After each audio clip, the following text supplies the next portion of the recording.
안녕하세요 여러분, 그로잉입니다. 여기 제가 데이터들을 가져왔어요. 이제부터 모델을 만들기 위해서 이 데이터들을 사용할 건데요. 일부는 모델을 만드는 데 사용하고 일부는 모델을 검증하는 데 사용할 거예요. 보통은 70대 30으로 나누지만 여기서는 제가 설명을 위해 일단 50대 50으로 나눠볼게요. 짠! 여기 초록색이 모델을 생성하는 데 사용할 훈련 데이터, 즉 트레이닝 셋이고 빨간색은 검증 데이터, 테스트 셋이죠. 그럼 트레이닝 셋을 그래프에 뿌려볼게요. 이 데이터는 무게가 많이 나갈수록 가격이 올라가는 택배 회사의 데이터예요. 그럼 이 데이터의 트렌드를 표현하는 가장 적합한 선은 어떤 걸까요? 이렇게 모든 데이터 값의 평균을 그냥 쭉 그은 선? 아니면 이렇게 우상향선? 아니면 이렇게 모든 훈련 데이터를 이은 선? 우리는 어떤 선이 가장 좋은 선인지 판단하기 위해 비용함수, cost function을 활용해요. 실제 데이터 y값과 우리가 그은 선의 y값의 차이를 잔차라고 하는데요. 조금 더 수학적으로 예측값은 y-hat이라고 표현합니다. 여기 모자 모양 세모를 hat이라고 말해요.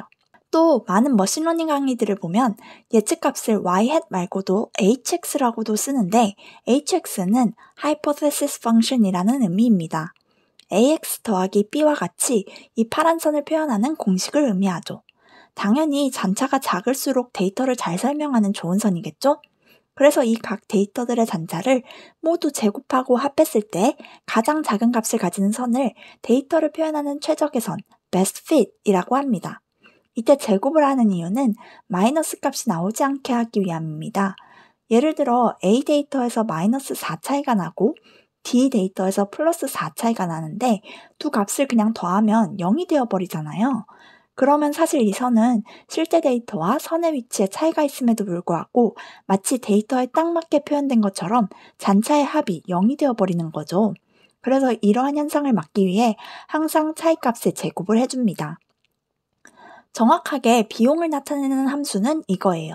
전체 데이터의 잔차의 평균을 구하기 위해 데이터 개수인 m으로 나눠준 거고요. m이 아니라 2m으로 나누는 이유는 나중에 이 비용 함수를 미분해야 하거든요. 미분하려면 제곱의 숫자 2가 내려올 건데 분모에도 2가 있으면 같이 없앨 수 있으니까 이렇게 수식을 더 편리하게 해주기 위해서입니다. 이거는 gradient descent라는 개념을 다루게 되면 말씀드릴게요. 다시 세 가지 예시 그래프로 돌아가 볼게요. 그럼 여기서 어떤 선이 그래프를 가장 잘 설명하고 있을까요? 마지막일까요? 꼭 그렇지는 않아요. 현재 우리가 가지고 있는 트레이닝 셋에는 딱 맞지만 우리가 사용하지 않은 테스트 셋에는 안 맞을 수도 있기 때문이죠. 예를 들어 알고 보니 테스트 셋의 분포가 이랬던 거예요. 그러면 두 번째 선은 오히려 얼추 맞았지만 세 번째 선은 모든 테스트 셋을 피해갔죠. 모델을 만드는 이유는 현재 우리가 가지고 있는 데이터를 바탕으로 미래를 잘 예측하기 위함인데 현재 데이터에는 잘 맞고 미래 데이터는 쏙쏙 피해가버리는 세 번째 그래프는 결국 좋지 않은 선인 거죠. 이런 걸 트레이닝 셋에 과대적합되었다. 다른 말로 overfitting이라고 합니다.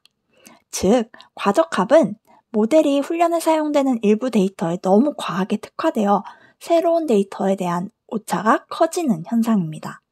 학습 데이터에 대해서는 정확도가 매우 높지만 현재 우리가 모델을 검증하기 위해 사용할 수 있는 테스트 데이터나 앞으로 우리가 예측해야 할 미래 데이터에 대해서는 성능이 떨어지는 현상이죠. 반대로 첫 번째 그래프처럼 선이 너무 단순해서 데이터에 있는 패턴이나 규칙을 제대로 학습하지 못해 훈련 데이터와 검증 데이터 모두에 큰 오차를 보이는 선을 과소적합, underfitting이라고 합니다. 지나치게 일반화된 선이죠. 마지막으로 이 그래프와 같이 딱 좋은 선을 best fit이라고 합니다. 비록 학습 데이터에 대해 약간의 오차가 존재하지만 학습 데이터의 특성을 비교적 잘 반영하면서 새로운 데이터에도 좋은 결과를 보이는 모델이죠. 빅데이터 분석 모형을 만들어 보시면 과소적합보다는 과대적합 문제를 정말 자주 만날 수 있는데요. 이를 방지하고 분석 모형의 예측 성능을 높일 수 있는 여러 가지 방법들이 있어요. 먼저 데이터를 train과 test set으로만 나누지 않고 train, validation, test set으로 나누는 겁니다. validation set은 test set과 비슷하게 모형 검증을 위한 거예요. train set으로 모형을 만들고 validation set으로 검증을 해보는 거죠. test set과 가장 큰 차이는 밸리데이션 셋을 적용했을 때의 결과를 참고하며 여러 가지 모델 중 제일 좋은 모델을 선택하거나 현재 모델의 파라미터를 조정할 수 있다는 점입니다. 반면 테스트 셋은 모델 훈련 과정에서 절대 봐서도 참고해서도 안 되는 데이터들입니다. 또 저번에 의사결정 나무에서도 다뤘는데요. 너무 피처가 많아도 지나치게 세세하게 데이터들을 분리하다 보니 과적한 문제가 생기죠. 또 이렇게 선이 엄청 꼬부랑거리는 것도 피처가 너무 많아서 그런 거거든요. 그래서 피처의 개수들을 줄여주면 좀 더 일반화된 선이 그려지고 오버피팅을 방지할 수 있어요. 피처의 개수를 줄이는 방법은 크게 두 가지가 있는데요. 하나는 일일이 개발자가 직접 선택해서 중요한 피처만 남기는 거고, 다른 하나는 모델 셀렉션 알고리즘을 통해 모델이 알아서 일부 피처만 선택하도록 만드는 겁니다. Regularization을 활용할 수도 있어요. 이 방법은 우리가 많은 피처를 가지고 있는데 다 비슷비슷하게 중요해서 어떤 피처를 선택해야 좋을지 뚜렷하지 않을 때 유용해요.